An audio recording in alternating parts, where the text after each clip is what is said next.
Saya ni ada satu duit 700 habuan nak buat korban. Sekarang ni saya nak tanya ustaz, mana patut saya dahulukan? Buat korban atau bantu orang yang terputus bekalan sebab PKP ni, hilang pekerjaan, putih mata pencarian.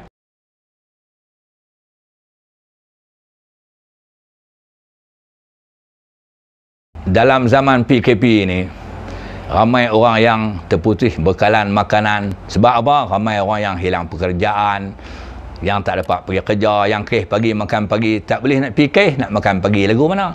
Ada yang tidak dibuang kerja, tetapi kerja tinggal gaji hari, ada kerja adalah gaji, contohnya begitu. Ada yang terpaksa menutupkan perniagaan sebab tidak dibenarkan beroperasi perniagaannya. Menjadikan zaman PKP ni banyak orang yang terhimpit ataupun orang yang mengalami kesusahan. Ekonomi dia jadi slow. Jadi dia memerlukan kepada bantuan dan pertolongan. Dan dalam zaman PKP ini juga, dalam sikit hari lagi, musim raya korban akan tiba. Maka datang satu tuntutan hukum syarak, iaitu berkorban, udhiyah. Sebagaimana yang kita tahu bahawa mengadakan korban ni hukumnya sunat muakkad. Timbul persoalan pada setengah orang. Dia bertanya, jiran saya susah, tak ada kerja dan seumpamanya, memerlukan bantuan pertolongan, dia dah angkat bendera putih. Saya ni ada satu duit 700 habuan nak buat korban. Sekarang ni saya nak tanya ustaz, mana patut saya dahulukan? Buat korban atau bantu orang yang terputus bekalan sebab PKP ni, hilang pekerjaan, putih mata pencarian.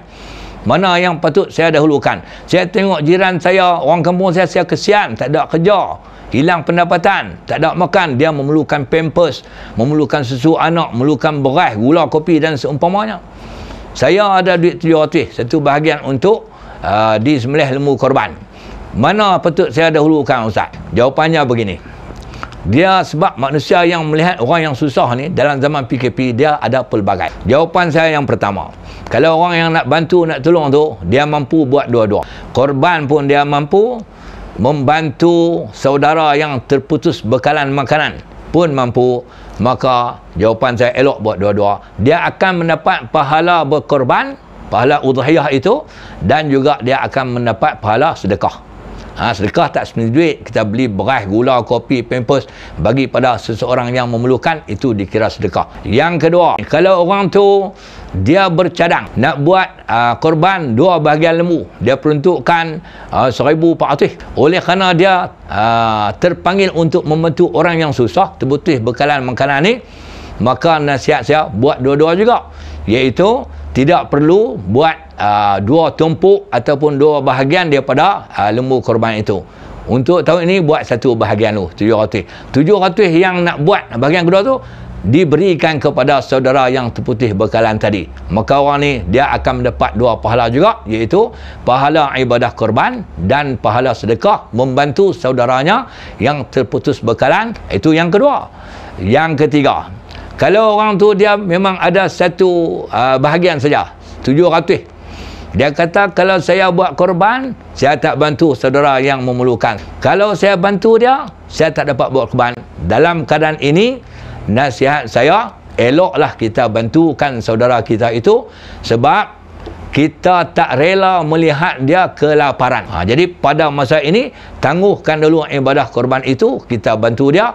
Mudah-mudahan tahun hadapan, saudara kita yang bantu tu, insya-Allah COVID pun tak lama, PKP pun tak lama, besok keadaan kembali reda, kawan yang kita tolong tu pun dia dah kembali dapat kerja seperti biasa, tidak lagi memerlukan bantuan dan pertolongan kita. Tahun hadapan kita berazam untuk buat balik korban. Tahun ini tak dapat sebab kita nak kena tolong saudara kita. Tahun hadapan kita buat korban, dan tahun hadapan tu berazamlah, tahun ini aku tak dapat buat korban, aku berazam aku nak qada balik. Aku nak qada balik hak tahun lepas tu.